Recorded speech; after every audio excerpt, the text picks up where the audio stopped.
আমাদের নিম্নে তো 20টা গাড়ি আটকা আছে এই বাগলগড় টাকিমের সহ মিলে। গাড়িগুলা পার করার না কারণে আমরা ভাড়া মারতে পারতেছি না। এই হলো আমাদের বাগলগড় টাকিমারি এলাকা।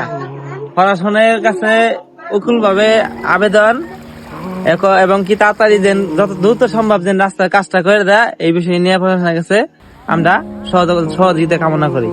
মেন রাস্তা কোনটা? মেন রাস্তাটা একটু দেখাই। মেন রাস্তা আছেন দেখাই দেয়, এই যে মেন রাস্তা।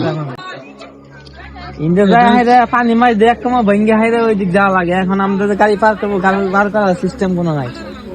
আমাদের 20টা গাড়ি এখন আটকা। 20টা গাড়ি দৈনিক যদি 500 টাকা ইনকাম করতো তাহলে কত টাকা ইনকাম আমাদের এলাকা আসতো।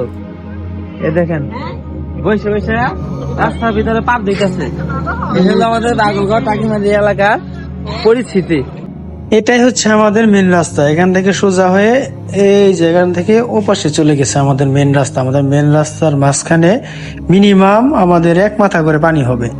তো এখন আমাদের এদিক দিয়ে যাওয়ার কোনো উপায় নাই। তো এখন আমরা একজনের ফসল নষ্ট করে একটা রাস্তা বের করে ফেলছি।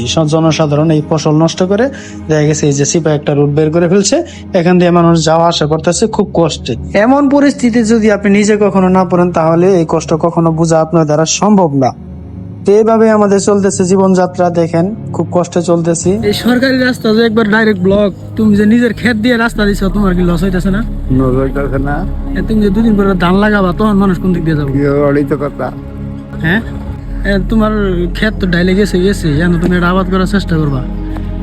আবাদ যখন করবা তখন তার মানুষ এই পেক কাটা দিয়ে যাওয়ার পাবো না, আরো বাতর চিপা হয়ে যাবো না, জায়গা এটা ধর্মল তুলে দিয়ে না দরকার ভাগ দিব। এখন যে চিত্রটি দেখতে পাচ্ছেন এটা হচ্ছে আজকের একটা চিত্র। এখানে মোটামুটি পানি কমে গেছে যার জন্য এমন। এটা হচ্ছে আগের চিত্র। এই রাস্তায় আগে এরকম পানি ছিল, তারও আগে আরো বেশি পানি ছিল। এখনো মোটামুটি চলাফেরায় কষ্ট। গত 2-1 দিন আগের ঘটনা এটা দেখেন। 2 দিন আগে কিন্তু এরকম ছিল। হালকা বৃষ্টিতে যদি এরকম আমাদের অবস্থা হয়, ভবিষ্যতে কেমন হতে পারে। এরকম রাস্তায় চলাফেরা খুব কষ্টকর হয়ে গেছে আমাদের জন্য। তো আমাদের কি করতে পারি, কোথায় যাব, কোনো কিচ্ছু বুঝতেছি না। এরকম পরিস্থিতিতে আমার কি করা দরকার? এখানে এখন আমাদের তো শুকনো আছে, 2 দিন পর হয়তো আবাদ করে ফেলবে, ধান লাগাই ফেলবে। তখন আমাদের এইটুকু জায়গাও যাওয়ার জন্য থাকবে না, কারণ একজনের ফসল নষ্ট করে আমরা যেতে পারবো না। তো এটা হচ্ছে আমাদের মূলত মেন রাস্তা। এই যে দেখছেন পুরা দোকান থেকে এসছে সোজা রাস্তা। এখান থেকে এরা বামে ঢুকতেছে, এখানে না ঢুকে সোজা রাস্তা হবে। এখান থেকে ওই যে মানুষ দেখা যাচ্ছে বা সোলারি দেখা যাচ্ছে, এই পর্যন্ত হচ্ছে আমাদের মেন রাস্তা। তো মেন রাস্তার মাঝখানে প্রায় 1 মাথা পরিমাণ পানি। তো এমত অবস্থায় আমাদের খুব কষ্ট হচ্ছে, আমরা চলাফেরা খুব কষ্ট করতেছি। খাইলে খাই, না খাইলে বয়ে থাই।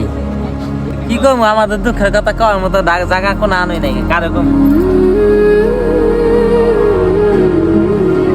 বাসা নাই গে ভাই।